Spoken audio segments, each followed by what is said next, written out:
Well, first of all, my experience of sepsis was in November 20. I went in for a routine operation that unfortunately led to me having sepsis shock. I was due to go home. My husband I'd text him to say that I was coming home, and I went into sepsis shock. That was November 20, as I say, and I didn't wake up again until January 21, because they had to put me into an induced coma. I had an open wound because they had to take me back to surgery. And when I woke, because obviously when you're in a coma, you don't know. It's the worst bit for your for your family, etc. It was COVID, so I had no visitors. And when I woke up, strangely, I wasn't in a panic. A lot of people, everybody's journey is really different, and some people are in a panic. I was quite relaxed. I think I was still very sedated. And when I woke, I couldn't move anything. I could turn my head, but I couldn't lift it off the pillow. I couldn't speak because I had a trachea. I couldn't hear, although I'd had previous hearing aids. My hearing was fairly okay without my hearing aids, but my hearing went dreadfully. And of course, I couldn't lip read because everybody had masks on. So it really was a tough time. And unfortunately, at some point, my arms, the nerves in my arms had been damaged. So I couldn't move. Well, I couldn't move my body because of muscle wastage, but I then had the problem of not being able to move my hands. And it took several weeks. I was in intensive care for 74 days.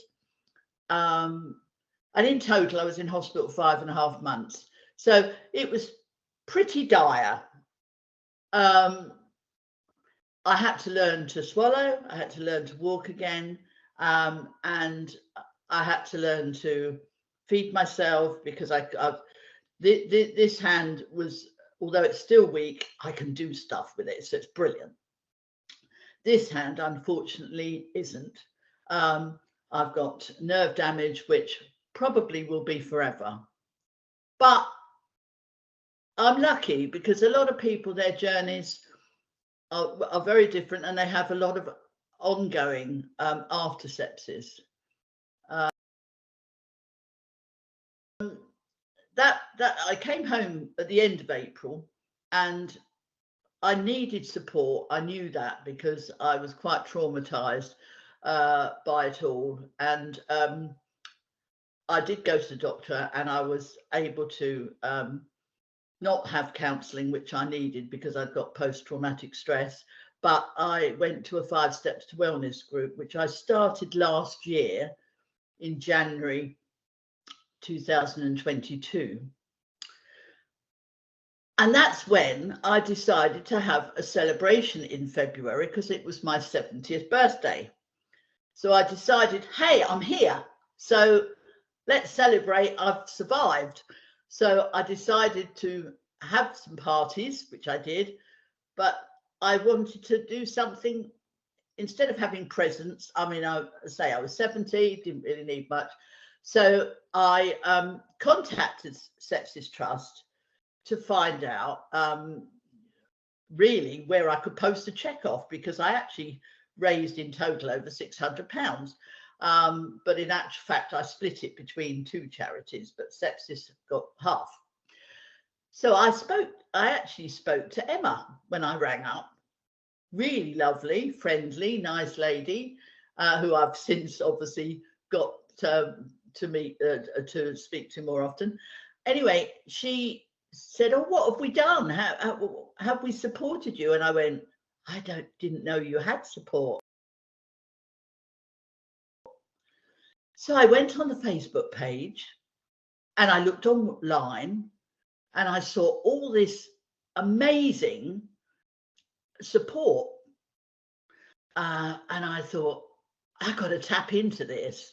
So first of all, I looked up the Facebook page and I thought, I'm not alone. So many people have had sepsis, all different stories, but very similar in certain things. So I looked at that, and then I joined one of the sepsis meetings on Zoom. I thought, let's give it a go. I was at that stage wanting to offload my experience because it was quite difficult to talk to my husband. My daughter lives away, although when she came up, we could talk. But I needed to talk about my experiences and also to fill in the gaps, because obviously I had a lot of gaps. I was 7 weeks in a coma, so I had a lot of gaps. So when I first went on the Zoom meeting, I was quite nervous. I've got to say, I didn't know what to expect, but it was so calming. It was so, I can't tell you how relieved and happy but tearful about it, because I found peace, because I could actually offload what I was thinking and what I wanted to say in a non-judgmental, safe way. Everybody was supportive. You had time to speak, but if you didn't want to speak, you could just listen. And that was the beauty of it, because you weren't under pressure to actually talk if you didn't want to, and listening was equally as important as talking. So I did a few Zoom meetings, met Oliver, and I think I've done one with Katie actually, but it's mostly with Oliver and Emma. Just so happens how it works out. And each time I realized I was in a different stage to some other people. And that's when I felt that first year is really tough, really, really tough. And that's when I realized that I remember that stage, because some people were coming on and it was still very raw, very fresh to them. And I felt I could hopefully in some way support others, because you do go through different stages. And at that time, you think this is it, but actually you can look back and,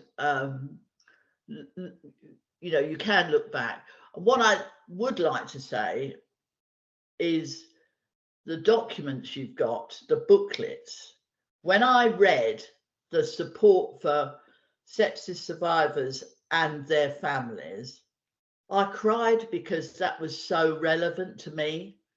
And even if you just pick up a book and look at it, and hopefully that will give you some kind of support, because I couldn't believe that so many people had gone through similar journeys to myself. I'm still on my journey. I'm 2.5 years nearly. I'm still on my journey. I'm still having physio for my hand. I can move my arm now, which I couldn't before, so I can adapt. And it is about adapting, because sometimes you have got long-term, irreversible damage, which you need to celebrate your living. So try and look at the positive things rather than bogging yourself down with all the negatives, because there are a lot of negatives. One thing I know a lot of people are worried about is losing their hair, which I did. I've kept it short. I've never had short hair before, but I kept it short. And yes, that for me was very traumatic, because I couldn't wipe the hair away when it was falling into my face, because I couldn't use my hands for about 3 months. Well, this hand. So that's really why I it's helping me as much as hopefully supporting others when I come on the Zoom meetings as a volunteer. If I were thinking about joining one of the groups, I would think to myself, knowing what I know now, how liberating it was, really. And yes, there's tears. Yes, there's, but so much support, so much understanding. I really would recommend anybody thinking about it. Yes, it's daunting. Yes, it's a bit nerve-wracking when you think, oh, what do I expect? But you will be pleasantly surprised. You will be so relieved. You will be so, I'm not alone. And I think that's where, and it's also, you know, if you are a relative, you know, it's just as equally important for you to either ring up. You've got so many things. You can ring up and have a one-to-one with somebody, and there's always time. And that's what you're given when you come on to the Zoom meetings. You're given time to speak whatever you want to say, and you'll have people coming in saying, oh, I support that. Yes, that happened to me. And it is peer therapy, really. It is very good. And whoever facilitates, Emma, Oliver, Katie, they tell you to begin with. They welcome you as soon as you come on. They tell you how it's going to run, which each person has a turn of speaking if they wish. You don't have to. You don't even have to have your face on if you don't want to. You can turn your picture off. But I find it, I'm a people person, and I really found it invaluable to come on the groups and tell a bit about my story, because we've all got our own story. And I'm lucky because I've retired, but sometimes we talk about finances. Sometimes we talk about the trauma of going back to work, the acceptance of fatigue, all that sort of thing. It's not just about our symptoms exactly as regards, but other people have got so many worries about, and they can't always share them with their loved ones. So it's really important that they have a platform to say what they want to say in a really non-judgmental way. I decided to put myself forward to volunteer because my journey is continuing, but my journey, I didn't contact until I'd been on my journey really a year and a half. So I knew that I'd been through a huge amount that other people were going through now.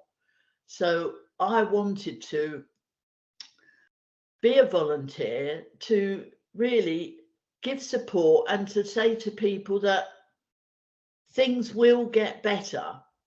And that's why actually, if you do ask for one of the diary packs, is really amazing, because certainly for me, my if you like, development, my improvement from my first initial symptoms and condition were minuscule. But if you've got a diary, you can actually, oh, last month I couldn't do so and so, but today I can.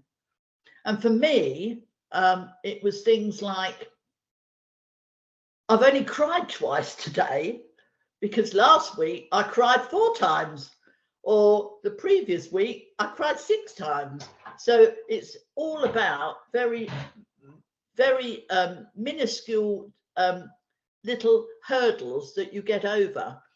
And I wanted to tell people that my journey is still continuing, and I have a new normal, and I do have fun. I do have good days, and I do have bad days, and that's how it always goes.